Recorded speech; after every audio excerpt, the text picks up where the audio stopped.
शंकरपुर के लापता मछुआरों की सुरक्षित वापसी की खबर निकली अफवाह। 15 लोग अब भी लापता। शंकरपुर तट से समुद्र में मछली पकड़ने गए 15 मछुआरों के परिवारों की उम्मीदों को शनिवार को बड़ा झटका लगा।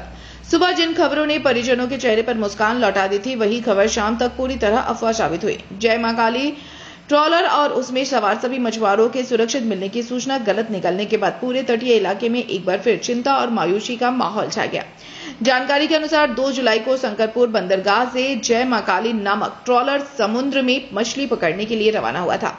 5 जुलाई के बाद से ट्रॉलर का कोई संपर्क नहीं हो पाया और तभी से उसमें सवार 15 मछुआरे लापता हैं। घटना के बाद पुलिस, भारतीय तटरक्षक बल, नौसेना और स्थानीय मछुआरा संगठनों ने संयुक्त रूप से बड़े पैमाने पर खोज अभियान शुरू किया। कई दिनों से लगातार समुद्र में तलाशी जारी है, लेकिन अब तक मछुआरों का कोई सुराग नहीं मिल सका है। शनिवार सुबह अचानक खबर फैली कि काकद्वीप के बाघेर चोर इलाके में एक क्षतिग्रस्त ट्रॉलर बरामद हुआ है और उसमें सवार सभी मछुआरे सुरक्षित हैं। Shankarpur fisherman and fish traders association की ओर से शुरुआती स्तर पर राहत की जानकारी सामने आने के बाद परिजनों में खुशी की लहर दौड़ गई। लापता मछुआरों के परिवार, स्थानीय लोग और ओडिशा के भोगराई क्षेत्र के विधायक भी शंकरपुर तट पर पहुंच गए, क्योंकि लापता 15 मछुआरों में 2 ओडिशा के निवासी हैं। हालांकि शाम होते होते स्थिति पूरी तरह बदल गई।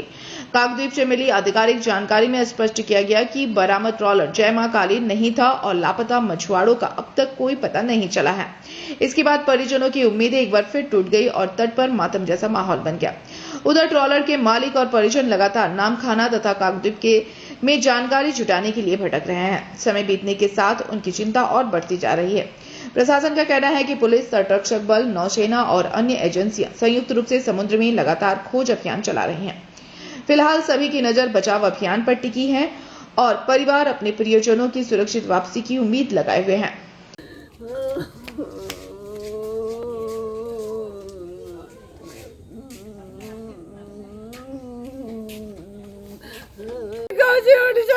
सरकार को मांगा लोड़ा जिला से बालेश्वर पोस्ट से बांगड़ा वालिया थाना कमरता बोला गाँव थाना जो हमारे उड़ीसा वासी की गाँव जयराम माझी, रविंद्र माझी, जगन्नाथ माझी की अतिक को अनुरोध करो हाथ जोड़ के वो ओडिशा सरकार तुमको हमको आनी दियो आम पाखक आम पेट नागी से जाइला कटिते 7 दिन है कुछ खबर पाउछने। पूर्व मेदिनीपुर से bureau report, PVTV news. Raniganj में इतने लग्जरी रूम, वो भी इतने कम प्राइस में। मैं बात कर रही हूँ रानीगंज के NSD रोड में लोकेटेड होटल अतिथि इन के बारे में। यहाँ पे आपको फैमिली, फ्रेंड्स और कॉर्पोरेट के लिए रूम्स मिल जाएंगे, वो भी सिर्फ 1500 स्टार्टिंग प्राइस में। यहाँ पे आपको super deluxe room, Dulux room, regular room के साथ साथ प्योर वेज रेस्टोरेंट, जहाँ से आप अपने रूम तक टेस्टी फूड ऑर्डर कर सकते हैं। ये होटल हाइजीनिक और क्लीन होने के साथ साथ 27 हेल्पिंग फैसिलिटी भी देती है। High speed wifi, TV with fully AC interior, 24/7 room service, good ambience, clean cupboards, separate geyser facilities, clean washrooms, smoking area. अगर आपका भी प्लान है रानीगंज में स्टे करने के लिए, तो आपके लिए ये एक अच्छा ऑप्शन हो सकता है। आप यहाँ पर रूम ऑनलाइन प्लेटफॉर्म मेक माई ट्रिप से भी बुक कर सकते हैं। अगर आप मेरी वीडियो दिखाते हैं तो आपको मिलेगा एक्स्ट्रा 20% ऑफ। अतिथि इन होटल आपको रानीगंज स्टेशन से 5 मिनट वॉकिंग डिस्टेंस पे मिल जाएगा। और इन्फॉर्मेशन के लिए आप इन्हें कॉल भी कर सकते हैं। Thank you for watching.